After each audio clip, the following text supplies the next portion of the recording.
అందరూ పిడికిలు బిగించి జై తెలుగుదేశం సరిపోలేదు. ఇదే నా గుంటూరు ఎనర్జీ అంటే జై తెలుగుదేశం, జై జనసేన, జై బీజేపీ. అది గుంటూరు ఘాట్ అంటే. అసలు గుంటూరు ఘాట్ అంటే ఏంటో మీరు 6 నెలల క్రితమే చూపించారండి. ఎలాగంటే ఎవరి పడితే వాళ్ళు వస్తుంటాం పోతుంటాం, ఎలక్షన్ లో పోటీ చేస్తామంటే ఊరుకునే వాళ్ళు కాదు గుంటూరు వాళ్ళు. మాకు కావాల్సిన నాయకుల్ని, మా ఊరిని అభివృద్ధి చేసే నాయకుల్ని ఎంచుకుంటామని చెప్పి ఆ రోజు నిజంగా అక్క మిమ్మల్ని చూస్తే అందరూ అన్నారు ఇంత అమాయకంగా ఉంది, గుంటూరు వెస్ట్ అనేది చాలా ఘాటైన ప్రాంతం, ఎలా చేస్తారని. ఈ రోజు గుంటూరు సమస్యల పైన శివంగి లాగా పోరాడుతున్న గల్లా మాధవి గారిని.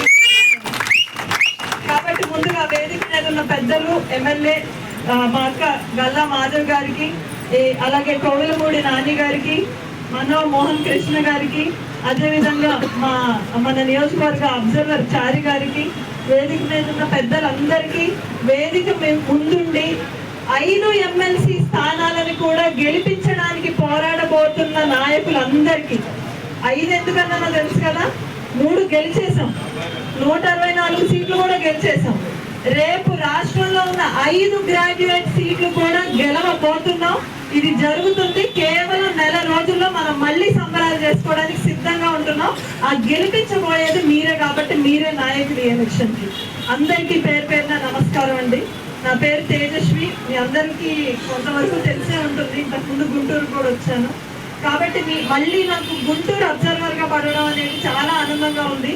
ఎందుకంటే గల్లా మాధవ్ గారిని మనం చూస్తూనే ఉన్నాం, సమస్యల పైన ఏ రకంగా పోరాడుతున్నారంటే, నాకు కారులో వెళ్తే ప్రతి సమస్య కనిపించట్లేదని స్కూటీలు వేసుకొని రోడ్ల మీద తిరిగేస్తున్నారు. అధికారులు నిద్రపోనివ్వట్లేదు. లోకేష్ అన్న నిన్న మధ్యాహ్నం తెలియజేస్తారంటే పొద్దు నుంచి కలుస్తాను అంటున్నారు. సో అలాగా ఒక నిమిషం కూడా గుంటూరు సమస్యల్ని రిజాల్వ్ చేయడానికి ఆటంకం లేకుండా పనిచేస్తున్న ఒక మాధవి గారి దగ్గర అబ్జర్వర్ గా రావడం అనేది నాకు కూడా నేర్చుకోవడానికి చాలా ఉంటుంది.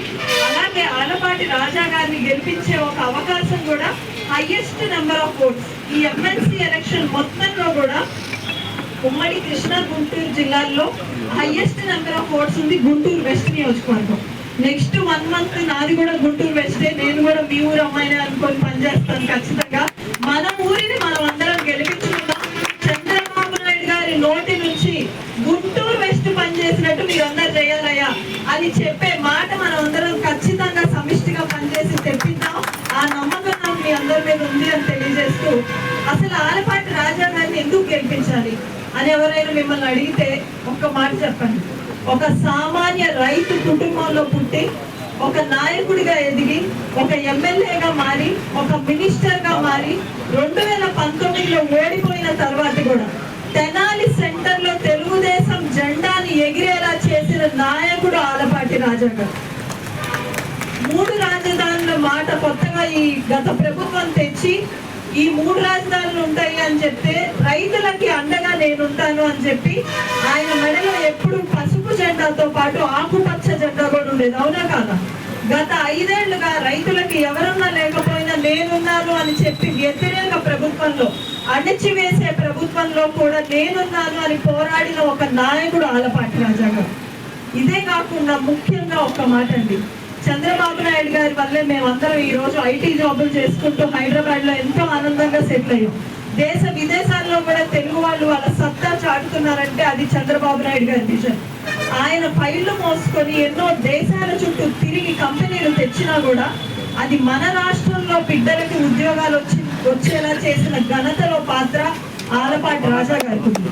ఎందుకో చెప్పనా, 1999లో వారు ఎడ్యుకేషనల్ మినిస్టర్ గా చేసినప్పుడు చంద్రబాబు గారు ఒక మాట అన్నారు, ఈ రోజు 30 ఇంజనీరింగ్ కాలేజీలే ఉన్నాయి మన రాష్ట్రంలో, వీటిని 300గా మారిస్తే అప్పుడు మనం తెచ్చే ఉద్యోగ అవకాశాలు మన రాష్ట్రంలో ఉన్న బిడ్డలకే వస్తాయంటే అది ఒక ఎడ్యుకేషన్ మినిస్టర్ కి చాలా పెద్ద భారం.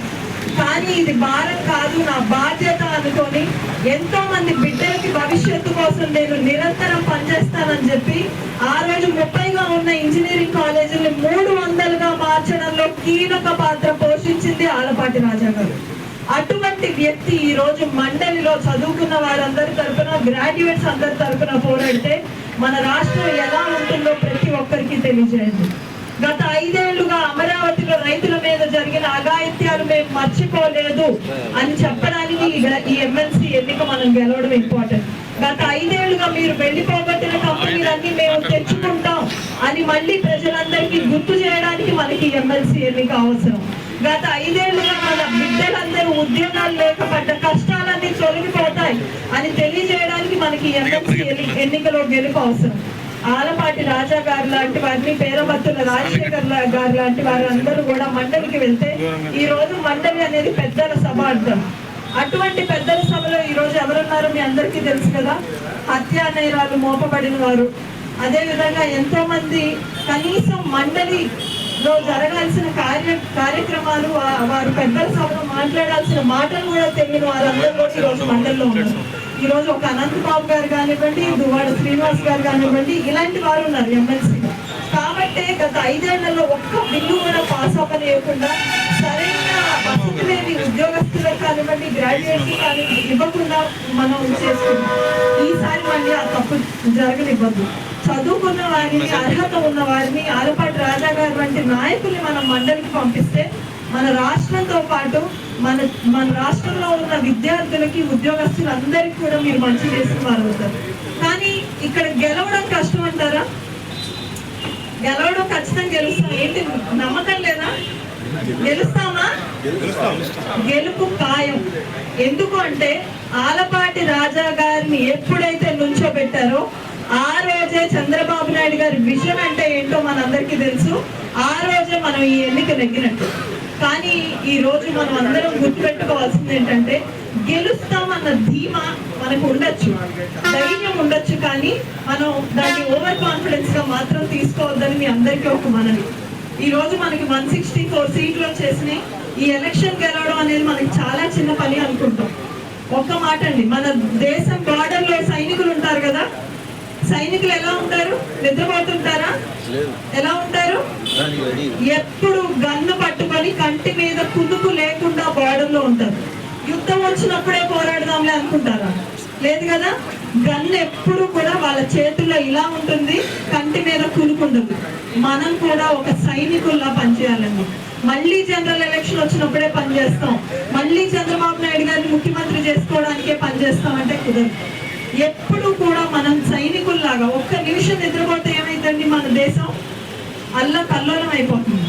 కాబట్టి అదే విధంగా మనం కూడా ఒక సైనికుల్లాగా తెలుగుదేశం పార్టీకి, జనసేనకి, బీజేపీకి పనిచేయాల్సిన అవసరం ఉంది. ఈ రోజు చంద్రబాబు నాయుడు గారు కానివ్వండి, పవన్ కళ్యాణ్ గారు కానివ్వండి, మోదీ గారు కానివ్వండి, మన రాష్ట్రంలో అనేక పెట్టుబడులు వచ్చేందుకు, మన రాష్ట్రంలో అభివృద్ధి జరిగేందుకు కష్టపడుతున్నారు. వాళ్ళు పడే కష్టానికి మనం కూడా చేయూతనివ్వాలి. మనం అందరం సైనికుల్లాగా ఈ ఎలక్షన్లన్నింటిలో పోరాడి కుందేలు తాబేలు కథ విన్నాం. 151 సీట్లు వచ్చిన వాళ్ళు ఓడిపోతారని ఎవరైనా అనుకుంటారండి? కనీసం ఒక 10 ఏళ్ళు ఉంటారు, ఆ తర్వాత కొంత సీట్లు 120కో ఏమో తగ్గి ఆ తర్వాత ఓడిపోయే ఛాన్స్ ఉంది. కానీ 151 సీట్లు వచ్చిన వాళ్ళు ఓడిపోయారంటే వాళ్ళు ఏంటంటే కుందేలులాగా పరిగెత్తుతూ విశ్రాంతి తీసుకున్నారు మధ్యలో. ఏ ఎలక్షన్ అయినా మనం గెలిచేస్తామని. మనం ఆ తప్పు చేయొద్దు. తాబేలు లాగా నెమ్మదిగా నడుస్తూనే ఉందాం, కానీ మనం నడక ఆపద్దు. ఖచ్చితంగా ఈ ఎలక్షన్ లో మనం పోరాడాల్సిన అవసరం ఉంది. గెలుపు ఖాయం. చంద్రబాబు నాయుడు గారు క్లియర్ గా చెప్పింది ఏంటంటే ప్రతి ఓటు బూత్ వరకు వచ్చి పడేలా చేయడం మనందరి బాధ్యత.